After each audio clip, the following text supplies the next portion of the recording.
श्री गुरुवे नमः। श्री गणेशाय नमः। श्री कुलदेवताभ्यो नमः। श्री रामाय नमः। श्री हनुमते नमः।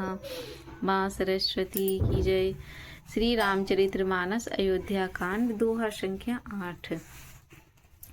राम राज अभिषेको सुनी हिया हरसि नर नारी। लगे सुमंगल सजन सब विधि अनुकूल विचारी। सियावर रामचंद्र शंकर जीव जोरी। तब नारायणावशिष्टु बोलाई राम धाम सिख दीन पठाई। गुर आगमनु सुनतर गुना था द्वार आई पदनाय उमा था। सादर अघर दी घर आने सोरह भांति पूजी सनमानी। गहे चरण सिय सहित बहोरी बोले राम कमल कर जोरी। श्री रामचंद्र जी का राज्याभिषेक सुनकर सभी स्त्री पुरुष हृदय में हर्षित हो उठे हैं और विधाता ने अपने अनुकूल समझकर सब सुंदर मंगल साज सजाने लगे। राजा ने वशिष्ठ जी को बुलाया और शिक्षा समायोचित उपदेश देने के लिए श्री रामचंद्र जी के महल में भेजा। गुरु का आगमन सुनते ही श्री रघुनाथ जी ने दरवाजे पर आकर उनके चरणों में मस्तक नवाया। आदर पूर्वक रथ देकर उन्हें घर में लाए और सोपचार से पूजा करके उनका सम्मान किया। फिर सीता सहित उनके चरण स्पर्श किए। फिर कमल के समान दोनों हाथों को जोड़कर श्री रामचंद्र जी बोले, सेवक सदन स्वामी आगमनु मंगलमूलम मंगलदम। दति उचित जनु बोली सप्रीति पठहि काजनाथ सिनीति। यद्यपि सेवक के घर स्वामी का पधारना मंगलों का मूल है और अमंगलों का नाश करने वाला होता है, तद्यपि हे नाथ उचित तो यही था कि प्रेम पूर्वक दास को ही यह कार्य के लिए बुला भेजते। ऐसी ही नीति है। प्रभु तात जी प्रभु की निसने हूँ भय हूँ पुनीत आजुए हूँ गे हूँ आयशु होई सो करो गोसाई। सेवकुल है स्वामी सेवकाई। परंतु प्रभु आपने प्रभुता छोड़कर स्वयं यहाँ पधार कर जो स्नेह किया, इससे आज यह घर पवित्र हो गया है। गोसाई अब जो आज्ञा हो मैं वही करूं। स्वामी की सेवा में ही सेवक का लाभ है। सुनी स्नेह साने बचना मुनि रघुवंश ही प्रशंसा। राम कसना तुम कहूँ असहंस बंस हवतंस। सियावर रामचंद्र शंकर जीव जोरी। श्री रामचंद्र जी ने प्रेम से सने हुए वचनों को सुनकर मुनि वशिष्ठ जी ने श्री रघुनाथ जी की प्रशंसा करते हुए कहा कि हे राम, भला आप ऐसा क्यों न कहे। आप सूर्यवंश के भूषण जो हैं, भरनी राम गुणशीलु सुभाऊ बोले प्रेम पुलकी सुनी राऊ। भूप सजे हूँ अभिषेक समाजू चाहत देन तुम ही जुबराजू। श्री रामचंद्र जी के गुणशील और स्वभाव का बखान कर मुनि ने प्रेम से पुलकित होकर बोले, हे श्री रामचंद्र जी, राजा दशरथ जी ने राज्याभिषेक की तैयारी की है। वे आपको युवराज पद देना चाहते हैं। राम करहूँ सब संजम आजू, जो विधि कुशल निबाहे काजू। गुरु सिख दे राय पै गयहूँ, राम हृदय सविसमय भयहूँ। इसीलिए हे राम, आज आप उपवास, हवन आदि विधि पूर्वक सब संयम कीजिए, जिससे विधाता कुशल पूर्वक यह काम को निबाह दे, सफल करे। गुरु जी ने शिक्षा देकर राजा दशरथ जी के पास चले गए। श्री रामचंद्र जी ने हृदय में यह सुनकर इस बात को खेद हुआ कि जन में एक संग सब भाई, भोजन शयन केली कलारी खाई, करण वेद उपवीत बिहार, संग संग सब भय उछावा। हम सब भाई एक साथ ही जन्मे, खाना पीना सोना, लड़कपन खेल कूद कंछेदन यज्ञोपवीत और विवाह आदि उत्सव सब साथ ही हुए। विमल वंश यहूँ अनुचित एकू, बंधु बिहाई बड़ही अभिषेकू।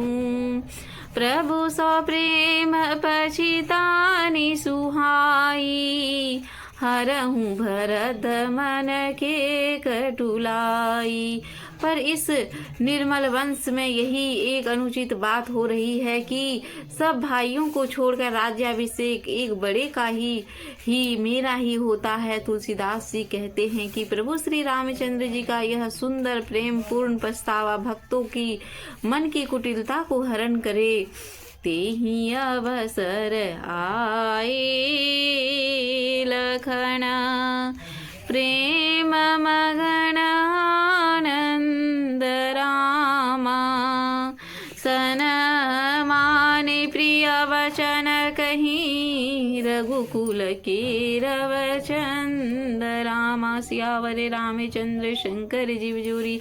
उस समय प्रेम और आनंद में मग्न लक्ष्मण जी आए और श्री रघुकुल रूपी मुकुंद के खिलाने वाले चंद्रमा श्री रामचंद्र जी के प्रिय वचन कहकर उनका सम्मान किया। बाजहि बाजने विविध विधाना, पुर प्रमोदु नहीं जाई बखाना। भरत आगमनु सकल मनावही, आवहि बेगी नयन फलु पावही। बहुत प्रकार से बाजे बज रहे हैं, नगर में अतिशय आनंद का वर्णन नहीं हो सकता।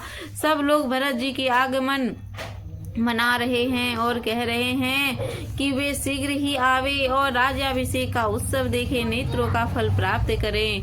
हाट बाट घर गली अथाई, कहई परस्पर लोग लोगाई।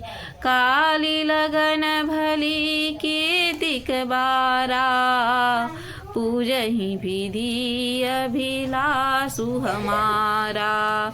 कनक सिंहासन सिय समेता, बैठहि रामू होई चित चेता। सकल कहई कब होई काली, बिघन मनावही देव कुचाली। तिनहि सोहाई नावद बधावा, चोरहि चिंदनी राति न भावा। सादर बोली विनय सुर करही, बारही बार पायले परही। बाजार, रास्ते, घर, गली और चबूतरे, जहाँ तहाँ पुरुष स्त्रियां आपस में कहते हैं कि कल का शुभ लग्न मुहूर्त कितने समय है जब विधाता हमारी अभिलाषा पूरी करेंगे। जब सीता जी सहित श्री रामचंद्र जी स्वर्ण सिंहासन पर विराजेंगे और हमारा मन चिता होगा, मनोकामना पूरी होगी। इधर तो सब यह कह रहे हैं कि कल कब होगा, उधर कुचक्र देवता विघ्न मना रहे हैं। उन्हें देवताओं अवध में बधावे नहीं सुहाते, जैसे चोर चांदनी रात नहीं भाती। सरस्वती जी को बुलाकर देवता विनय कर रहे हैं और बार बार उनके पैरों को पकड़कर उन पे गिरते हैं। विपत्ति हमारी बिलो की, बड़ी माँ तू करिया सोई हाजू। राम जाई बन राजू तही, होई सकल सुर काजू। सियावर रामचंद्र शंकर जी बिजोरी वे कहते हैं, हे माता, हमारी बड़ी विपत्ति देखकर आज वही कीजिए जिससे श्री रामचंद्र जी राज त्याग कर वन को चले जाए और देवता का सब कार्य सिद्ध हो। सुनी सुर विनय ठाड़ी पछिताती, भई हूँ सरोज विपिन हिमराती। देखी देव पुनि कहै निहोरी, माँ तू होई नहीं थोरी खोरी। देवताओं की विनती सुनकर सरस्वती जी बड़ी खड़ी पछता रही हैं और कही, हाय कमल वन में के लिए हेमंत ऋतु की रात हुई। उन्हें इस प्रकार पछताते देखकर देवता फिर विनय करके कहने लगे, हे माता, इसमें आपको जरा भी दोष न लगेगा। समय हरस रहित रघुराऊं, तुम जानहूँ सब राम प्रभाऊं। जीव कर्म बस सुख दुख भागी, जाई अवध देव हित लागी। श्री रघुनाथ जी के विषाद और हर्ष से रहित हैं आप तो श्री रामचंद्र जी के सब प्रभाव को जानती हैं। जीव अपने कर्मवश ही सुख दुख का भागी होता है, एवं देवताओं के हित के लिए आप अयोध्या जाइए। बार बार गही चरण सकोची, चली बिचारी विबुध मति मोची। ऊंच निवासु निच कर तूती, देखी न सकहीं पराई विभूति। बार बार चरण पकड़कर देवताओं ने सरस्वती जी को संकोच में डाल दिया। तब वह यह विचार कर रही हैं कि देवताओं की बुद्धि ओछी है, इनका निवास तो ऊंचा है पर इनकी करनी नीची है, ये दूसरों का ऐश्वर्य नहीं देख सकते। कागिल काजू बिचारू बहोरी, करी हई चाह कुशल कवि मोरी। हरसि हृदय दशरथ पुराई, जनुग्रह दशा दुसह दुखराई। परंतु आगे का काम का विचार करके श्री रामचंद्र जी के वन जाने से राक्षसों का वध होगा, जिससे सारा जगत सुखी हो जाएगा। चतुर कवि श्री रामचंद्र जी के वनवास के चरित्रों का वर्णन करने के लिए मेरी चाह कामना करेंगे। ऐसा विचार कर सरस्वती जी हृदय में हर्षित होकर दशरथ जी की पूरी अयोध्या में आई, मानो दुसह दुख देने के लिए कोई ग्रह दशा आई हो। नामु मंथरा मंदमती, चेरी के कई केरी। अजस पिठारी ताहि करी, गई गिरामती फेरी। सियावर रामचंद्र शंकर जी बिजोरी। आजू कथा रही मध्य में, सुनो वीर हनुमान। तुलसी संगत साधु के, हरि कोटि अपराध।